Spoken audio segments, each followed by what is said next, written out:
Welcome to the Best Me podcast. Your best tomorrow starts today. I'm your host, Ellen Livingston. I believe showing up each and every day as the best version of myself doesn't happen on accident. It takes awareness and planning. On this podcast, I talk about planning for ways to improve my health, develop a sense of purpose in everyday life, and create meaningful connections so I can be the best me I can be. And so can you. Let's get started. Hey there, besties. It's me, Ellen. Have you ever heard the phrase, drop the rope? I just heard it for the first time the other day, and I was so intrigued by it that I really had to do some research. What I discovered is it's a term that is used in business because it is a sales strategy. But the way I heard it used was in regards to relationships. Now, the analogy is you imagine that you are playing tug-of-war either with others or yourself. And dropping the rope basically means to opt out of an emotional response to whatever or whoever is pulling on the other end of your rope. So you drop the rope. And because tug-of-war takes two people to play, if one party drops the rope, there isn't a game. In fact, whoever's on the other end of that rope usually falls down.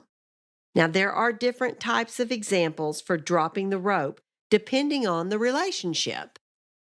For example, if you have anxiety or OCD, the person pulling on the other end of the rope is your anxiety monster or your OCD monster. And your behaviors, like constantly checking to see if you turned off the stove or if you locked the door, that's the rope. And you are stuck in a constant battle, and you feel like by pulling the rope or your behaviors can finally win the battle and defeat your monster. But that never happens. You keep engaging in the behaviors, and when you drop the rope with anxiety or OCD, you accept that your anxious feelings or compulsions are there, but you try not to act on them. Now, this is easier said than done, and it takes commitment. But you don't try to win. You just accept those feelings. Now, guys, I'm not a medical professional, obviously, and when dealing with anxiety or OCD, it's always best to get professional help. But dropping the rope is a tool that can be used when dealing with these issues. Another example is when you are in a conflict with another person. Like take parenting. Your children are pulling the rope to do things their way. And as parents, we pull the rope to defend our authority. You know, like when we say things like, you need to do this because I said so, or do this or else. And boy, do we pull hard on that rope. What we are saying is, I'm in control and you aren't. But we know all parents have to let go of control over your children at some point, and it's hard because we are so afraid they will make poor choices that have real consequences. That's why it is so wise to let go of that rope on small things that actually have small consequences when they are young, so they learn how to make good choices and accept the consequences.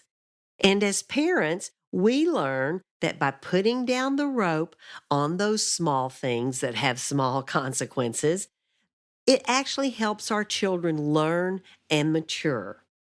It's kind of that pick your battles wisely advice that you get as a parent. Now, sometimes we need to drop the rope with people who push our buttons. And guys, unfortunately, a lot of times, these are family members, or it could be like an ex-husband or an ex-wife. And you know who I'm talking about. I know you're thinking of somebody. These people seem to suck us into an emotional tug of war, and we don't want to drop that rope because we feel like then they have won and we have lost.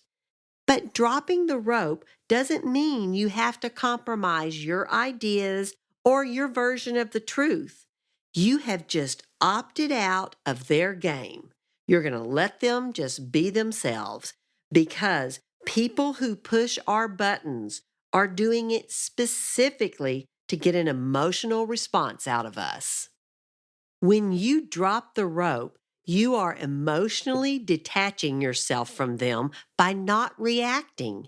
You don't care what they say or do because it doesn't change how you feel or what you do. And I know this can take practice because we've been pulling for so long. But dropping the rope in this situation is so freeing. Now, my final example of dropping the rope hits close to home because this is a tug of war that I've had with my husband. My sweet husband has a terrible sense of direction.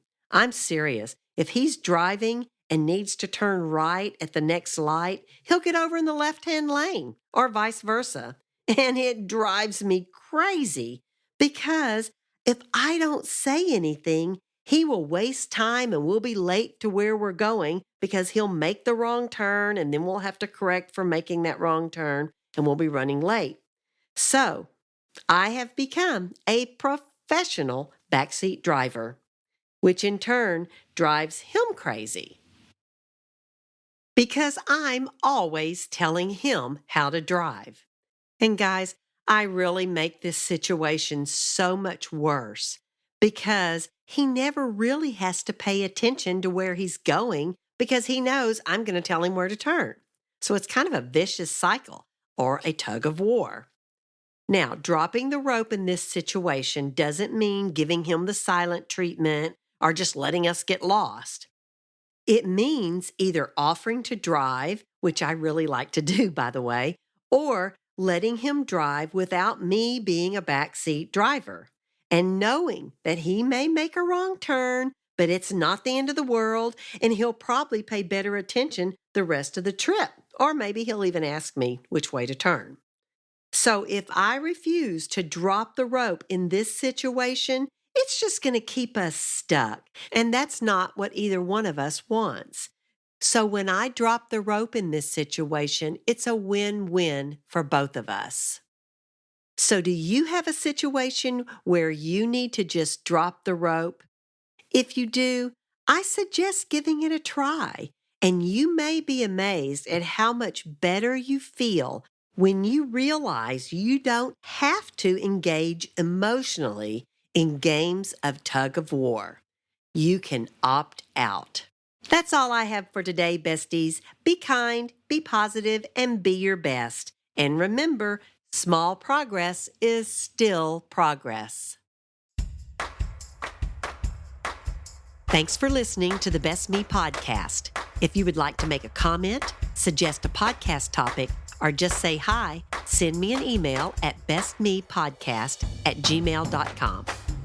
I hope you'll join me next week as I continue to talk about how to be the best me I can be. This episode was edited by Adam Boatwright. If you need any help with music, audio and video editing, or digital arts, be sure and check him out at adamboatwright.com. That's ADAMBOATRIGHT.com.